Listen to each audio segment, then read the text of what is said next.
Hi, welcome to Malar new TNPSC. நம்ம சேனலில் போகிற வீடியோஸ் உங்கள் மொபைலுக்கு வரணும்னு நீங்கள் நினச்சிங்க அப்படின்னா தவறாமல் சப்ஸ்கிரைப் பண்ணுங்கள். பக்கத்தில் இருக்க பெல்லைக்கனை கிளிக் பண்ணிக்கோங்க. வாங்க வீடியோக்குள்ளே போகலாம். Good morning to all. சுவாரஸ்யமான கதைகளை தொடர்ந்து கேட்கலாம் வாங்க ஃப்ரெண்ட்ஸ். ஒரு மான் பிரசவ வழியில் துடிச்சுது. அது தன்னோட குட்டிகளை ஈன்றெடுக்கிறதுக்காக காலியாக இருந்த ஒரு குகைக்குள்ளார போணுச்சு.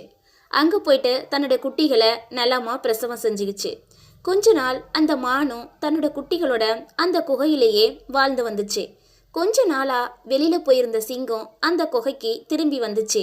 குட்டிகளை கூப்பிட்டுக்கிட்டு ஓட முடியாதுன்றத உணர்ந்த மானு உடனே தன்னுடைய குட்டிகள்கிட்ட சிங்கம் குகைக்கு பக்கத்துல வந்ததும் எல்லாரும் சத்தமா எனக்கு சிங்கக்கறி வேணும்னு வேகமா கத்துங்க அப்படின்னு தன்னுடைய குட்டிகள்கிட்ட சொல்லி கொடுத்துச்சு மானு.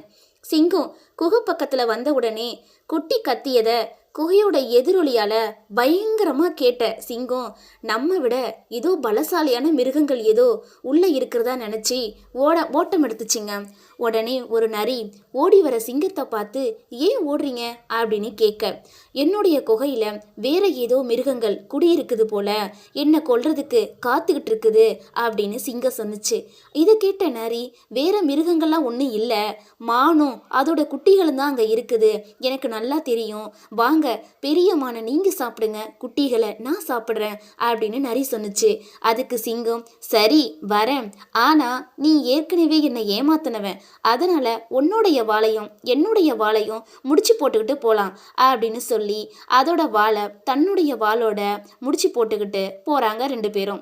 சிங்கத்தை நரி கூட்டிட்டு வரத பார்த்த மானு பக்கத்துல ரெண்டும் வந்த உடனே தன்னோட குட்டிகள்கிட்ட சத்தமா பயங்கர சத்தமா, கவலைப்படாதீங்க பிள்ளைகளா, இன்னைக்கு நாம் எப்படியும் சிங்கக்கறி சாப்பிடுவோம், அதை எப்படியாச்சும் கூட்டிட்டு வந்துடுவேன்னு நரி என்ன சொல்லிட்டு போயிருக்கு, நிச்சயம் நரி என்ன சிங்கத்தோட வரும் அப்படின்னு சொன்ன உடனே இதை கேட்ட சிங்கம் தலை தெறிக்க ஓடுனுச்சு.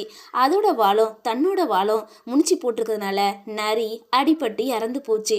ஸோ இந்த கதை மூலமாக நாம் தெரிஞ்சிக்க வேண்டியது என்ன அப்படின்னா, எந்த சூழ்நிலையும் தன்னம்பிக்கையும் முயற்சியும் விட்டுவிடவே கூடாதுங்க. தன்னம்பிக்கை தான் எல்லா விஷயத்துக்கும் நமக்கு மூலதனமாகவும் இருக்குங்க. ஓடி ஓடி உதவி செய்யும் வரைதான் அனைவராலும் மதிக்கப்படுவாய். ஒரு முறை மறுத்துப்பார், அடுத்த நொடியே நீ மறக்கப்படுவாய். நீ யாராலும் தேடப்படவில்லை என்றால் சந்தோஷம் கொள், ஏனெனில் உன்னை யாரும் பயன்படுத்தி கொள்ளவில்லை, அவர்கள் சுயநலத்திற்காக.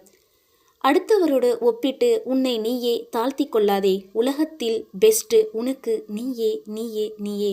நீ தூக்கி எறியப்பட்ட இடத்திற்கு சிறப்பு விருந்தினராக செல்வது உனது திறமைக்கும் முயற்சிக்கும் கிடைத்த மகத்தான வெற்றி.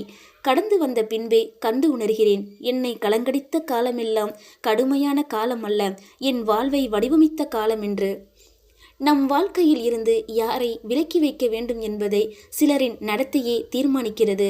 என் மனம் வலிகளை சுமக்கிறது, என் புத்தி குழப்பங்களை சுமக்கிறது, இதற்கிடையில் தான் நடக்கிறது என் வாழ்க்கை.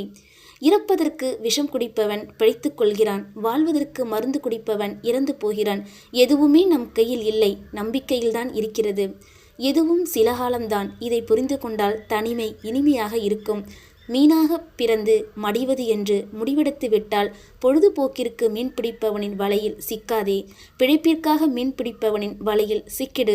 உன் மரணமும் ஒருவனை வாழ வைக்கிறது. உன் தகுதியை உயர்த்தி கொண்டே இரு. உன்னை விட்டு எவர் விலகினாலும் அது அவர்களுக்கே பலவீனமாகவும் இறப்பாகவும் இழப்பாகவும் இறக்க வேண்டும்.